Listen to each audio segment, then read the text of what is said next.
Hello everyone. So in this video हम देखेंगे money के बारे में। वैसे तो मनी में बहुत सारी चीज़ें होती हैं, बट इस वीडियो में हम देखेंगे कि हम मनी को वर्ड्स में कैसे लिख सकते हैं और मनी को फिगर्स में हम कैसे लिख सकते हैं। तो आई होप मनी होता क्या है ये तो आप सब लोगों को पता ही होगा। We use money to buy things. ये जो आप यमी यमी चॉकलेट्स खाते हैं, टॉफ़ीज़ खाते हैं, without money can you eat all this things? No.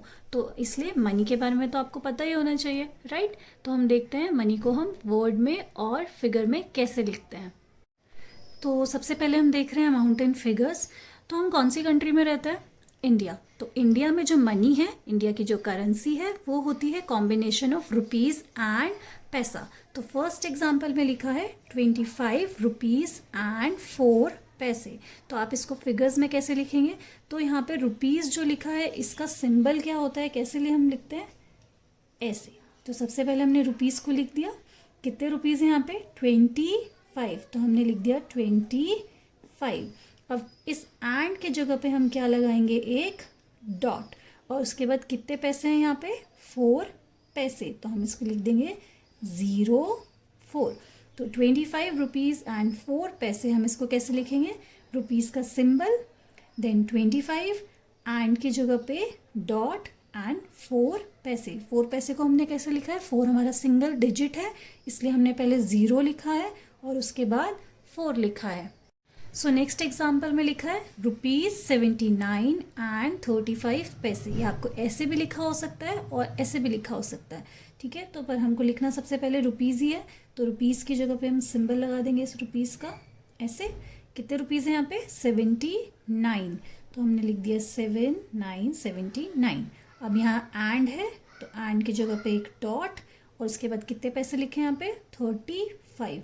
तो 3 और 5। लास्ट एग्जाम्पल में लिखा है 75 पैसे। तो एज यू कैन सी यहाँ पे रुपीज़ की तो कोई टर्म ही नहीं है, तो हम क्या करेंगे इसके लिए? हम पहले लगाएंगे रुपीज़ का सिंबल। अब यहाँ पे रुपीज़ लिखा है क्या? नहीं। तो उसकी जगह हम क्या लगा देंगे यहाँ पे? 0। अब ये तो पैसे हैं, तो इसके लिए हम पहले एक डॉट लगाएंगे। अब यहाँ पे कितने पैसे लिखे हैं? 75। तो हम इसको लिख देंगे 75।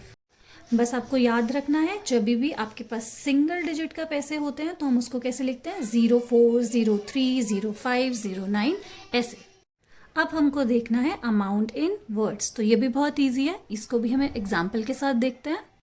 तो फर्स्ट एग्जाम्पल में लिखा है, इसको हम रीड कैसे करेंगे? ₹7 एंड 23 पैसे। तो बस इसी तरह से हमको इसको लिखना भी है। सबसे पहले हम इसको कैसे लिखेंगे?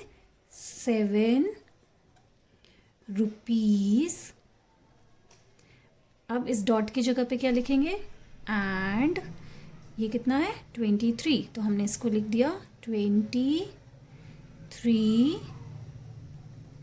पैसे। इजी है। आप ये जो रुपीज़ वाली टर्म है इसको 7 रुपीज़ भी लिख सकते थे या फिर ₹7 भी लिख सकते थे। Both are correct. Okay. So next example हमारे पास क्या है? इसको कैसे रीड करेंगे? ₹10 5 पैसे। तो हम इसको लिख रहे हैं ₹10 डॉट की जगह पे एंड कितने पैसे हैं यहाँ पे? 5। तो हम इसको लिख देंगे 5 पैसे। तो यहाँ पे ₹10 ना लिख के आप 10 रुपीज़ भी लिख सकते थे। अभी मैंने आपको बताया ये दोनों ही करेक्ट वे है to write this amount in word. अब ये लास्ट एग्जाम्पल आप देखिए, यहाँ पे क्या लिखा है? ₹0 एंड 6 पैसे। तो यहाँ पे आप इसको कैसे लिखेंगे? रुपीज़ का तो यहाँ पे कोई टर्म है नहीं, 0 लिखा है, तो 0 को हमें लिखने की ज़रूरत नहीं होती। आपको देख के पता चल रहा है कि यहाँ पे रुपीज़ का कोई टर्म नहीं है। किसका टर्म है यहाँ पे? सिर्फ पैसे का। तो हम इसको लिखेंगे 6 पैसे, क्योंकि रुपीज़ तो है ही नहीं यहाँ पे, रुपीज़ तो 0 है, इसलिए इसको हम लिखेंगे सिर्फ 6 पैसे। सो आई होप अभी आपको पता चल गया है how you can write any amount in figure और any amount in word. Next video में मैं आपको बताऊंगी आप रुपीज़ को पैसे में कैसे कन्वर्ट कर सकते हैं और पैसे को रुपीज़ में कैसे कन्वर्ट कर सकते हैं। So thank you for watching and just keep rising.